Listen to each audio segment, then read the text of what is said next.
Bana Kongo, Bana Kongo, yeah, Bana Kongo. Rise up, Bana Kongo, Bana Kongo. Shalom, Bote, ladies and gentlemen. Today I invite you to look at an age-old history from a different angle, to consider from the text and the rights that the Bantu peoples, in their deep sources, are heirs to an authentic Israelite tradition.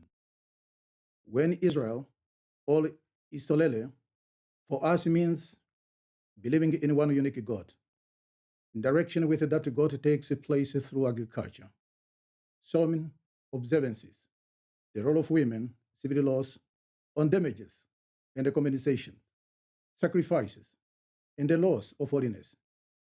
This cosmological classification is called the Mishnah.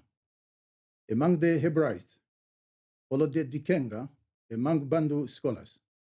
For this, I rely on the book Sefer Naarei Kouch, published by the chief rabbi of Sub-Saharan Africa, Rabbi Pinhas Eliyahou Shaday, born Kitoko Diakiese Mara, a comparative study that parallels the 613 Mitzvot, laws of the Torah, with the 613 paraves of the Kongo, cosmogony. In the Kongo tradition, spelled with a K, the original name for all the Bantu, Nzambi is presented as the unique creator. He is the one who called in Hebrew Ein Sof, infinity, limitless, who has neither name, nor form, nor representation. The book cites proverbs and the rites in which Nzambi is invoked before every ceremony, birth, marriage, funeral. This corresponds directly to the foundation of biblical monotheism. Hear Israel, the Lord our God, the Lord is one. The famous Shema Israel, the affirmation of divine unity. In other words, the Kongo cosmogony does not, and never has, operated as a dispersed polytheistic pantheon. Nzambi, Ein Sof, is the sender. The book makes a decisive distinction. The bisimbi, nature spirit, the minkisi, power object, secret, receptacles, or more figuratively, medicine, and the bakulu, ancestors, are not the supreme gods. They play a mediating ritual role, but never usurp. Nzambi is a sovereignty. Kongo rituals specify that major offerings are addressed to Nzambi. Ritual objects are respected but treated as instruments, not as deities. The structure thus functions theologically as monotheistic tradition that includes intermediaries rather than as polytheistic system.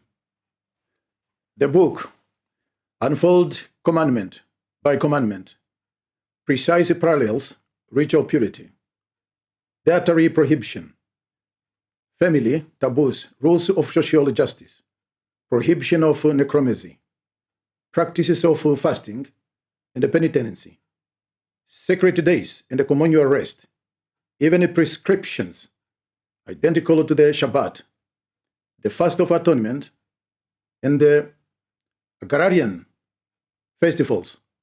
These convergences are not mere superficial resemblances.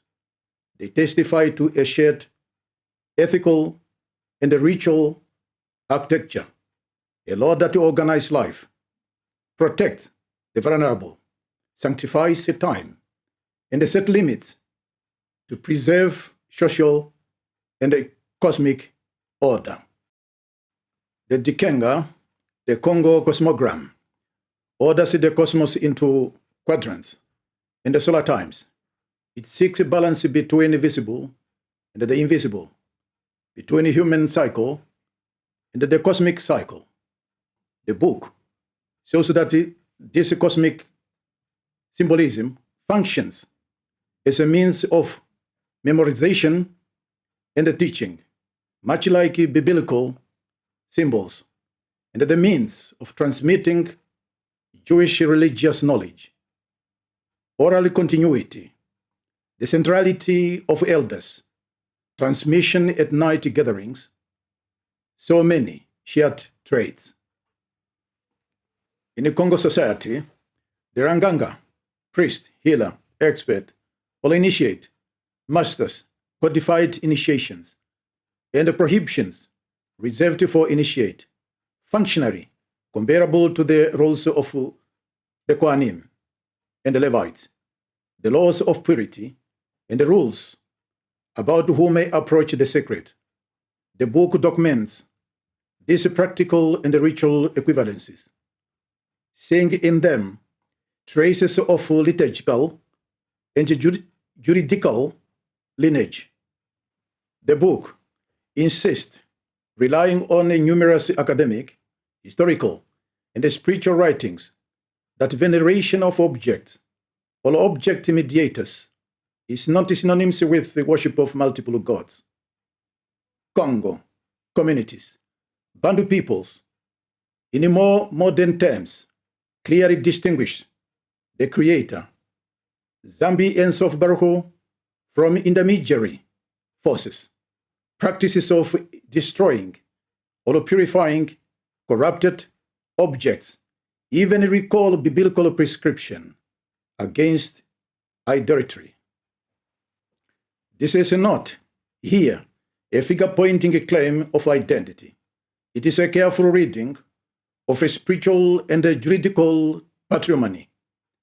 The book Naarei Kouch offers a structured dossier, text, proverbs, rites, daily practices, so many converging indicators toward a common monotheistic and legal route, supporting and proving that the Bantu are original Israelites, and that they were never polytheistic, is to put an end to theories rooted in slavery, colonialism, and the perpetual spiritual dependence imposed on Pan-African populations. It is also to recognize that this continuity, Nzambi, a descender law that organizes community, that protects elders, who transmits. Recognizing this similarity does not erase the uniqueness of each culture. On the contrary, it honors the richness of a millennia-long encounter between the two families of meaning. It opens the door to a reconciliatory reading of history and to the restoration of spiritual dignity long denied. And it respects the history and heritage of more than 500 million people. On this basis, we can work together, scholars, elders, communities, to deepen research, measure continuities, and if necessary, correct nuances, what should be corrected and nuanced. Thank you, and I see you very soon.